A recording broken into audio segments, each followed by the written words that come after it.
Happy Movie Pass Friday. It's me, Mood Pies, and it's the end of the month edition. August is coming to a close, and the breaking news story in August is that MoviePass is still alive. It's a few hours left in Friday, a few hours left in August, and sure enough, it looks like MoviePass is going to make it, at least into September. And the big story over the past week has obviously been what's going on with the annual subscribers. Now, they're now dealing with what the month-to-month, which is the majority of people on MoviePass, have been dealing with. The new normal with MoviePass, that you can only see 3 movies a month. They have to be 3 specific movies. And additional movies, or you get $2 to $5 discount, but we all know that's $2. And that only applies to movies that are available on that day. So there's been a lot of confusion about that. But let's put everything together. First of all, let's talk about the annual pass holders, annual subscribers rather. Their plans, some of them started late last year, some of them started early this year with the Costco promotion, but they've both been, essentially, MoviePass has not sold an annual subscription for several months. So the thinking was, well, MoviePass will just wait it out till it's basically lapsed over the year, later this year, and then early next year, by February of next year, the last of the annual subscribers are there, and then it could put them into monthly plans. MoviePass said, no, we're running out of money, and this is what we're going to do. We're basically going to just stop you right there. And if you want a prorated refund, go ahead and make my accountant pay. So we are at that point where now even the annual subscribers, at least most of them, there's some people that have actually gone on social media to say that they have not received notices that they're on the monthly plan, but pretty much they all are. They just don't know it yet. It's sort of like they're in like Walking Dead, like a zombie kind of thing. But what's happening is they will have monthly anniversaries instead of annual anniversaries. And just like the rest of us that are on month-to-month plans, basically the same restrictions. You can see only one of the movies that's available in that particular day. And this has basically so far been about 2 of the major releases and a few of the indie releases that may or may not be showing at a theater near you. You're limited to those, and of course you're limited to just 3 over the course of your anniversary month. So it's not calendar month, it's when you start your subscription. So from May 15th, if you're the 15th every month, from May 15th through July 15th, through June 15th, sorry, you can see just 3 movies. And we sort of known that, that's how it works, but annual subscribers are going to have to now get with that program. So an important point about this is the discounts. That MoviePass was just saying, hey, you will get a discount. And while they said as much as $5 was what they were promising, the reality is that just about every discount out there is $2. And it's $2 off the regular price of the movie, which is whatever MoviePass pays, whatever you pay on their debit card. So basically you check in, you use your MoviePass card, and the debit will go to your, the amount of movie will go debited, MoviePass will pay it, and then they'll refund $2 of that. I mean, they'll charge your card for that amount. They'll take away $2 as a price break. That's how it's been pretty much all the time. Maybe there'll be some exceptions where they go more than $2, but I think right now that's their capital preservation mode.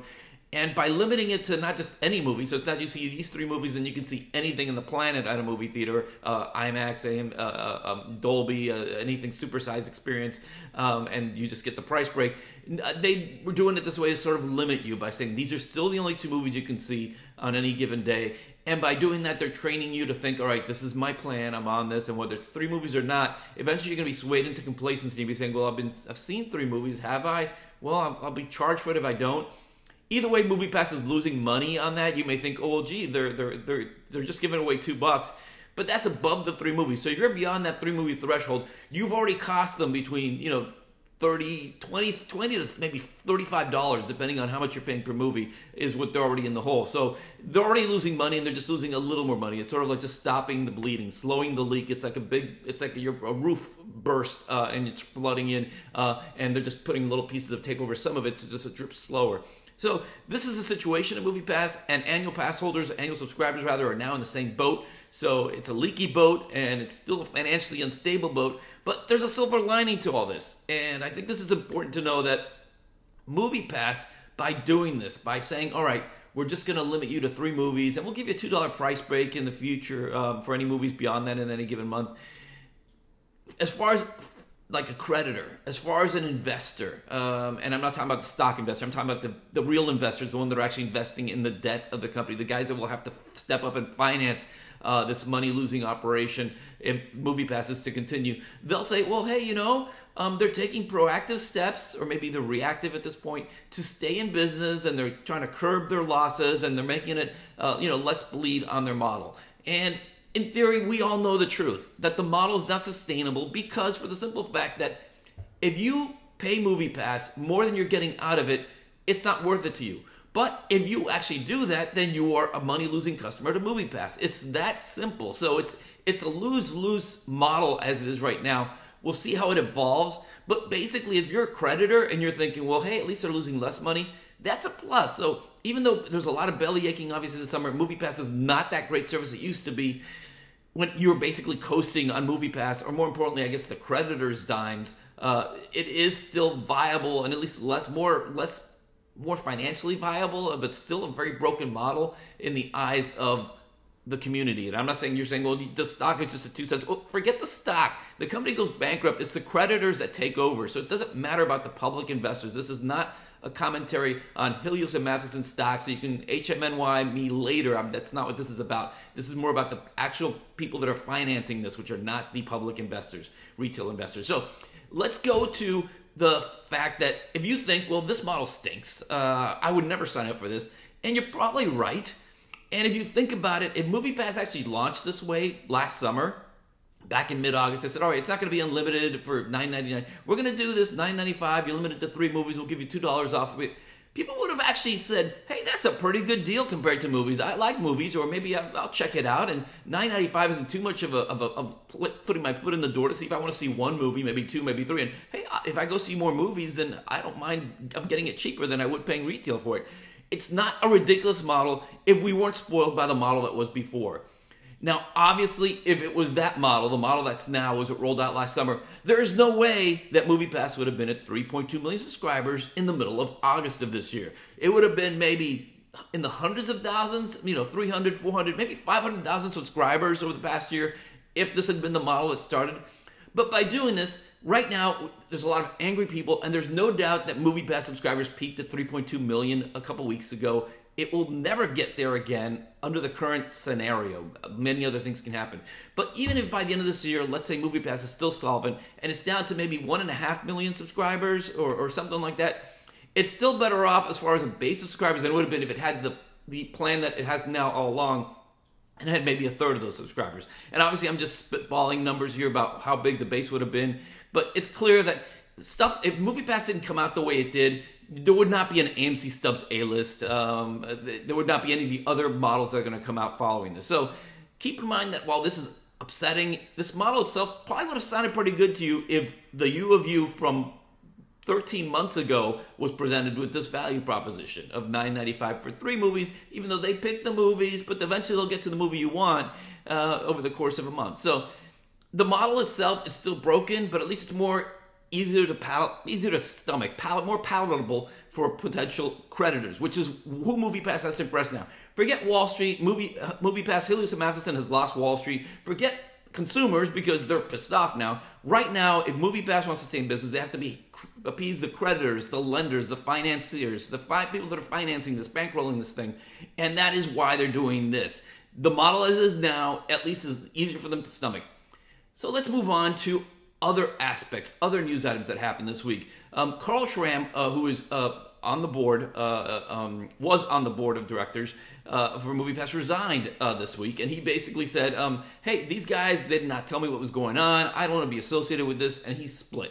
Now, this is important and scary for a couple reasons. First of all, this guy is like a college professor, an entrepreneur, an evangelist. He's a very credible person on the board. And by distancing himself from MoviePass, he's saying, I don't want to be associated with the eventual bankruptcy that MoviePass will become. So this is not good news. If you think, well, who cares what's a board member? It matters because this is one board member saying, I'm clearing out of Dodge before things get uglier here.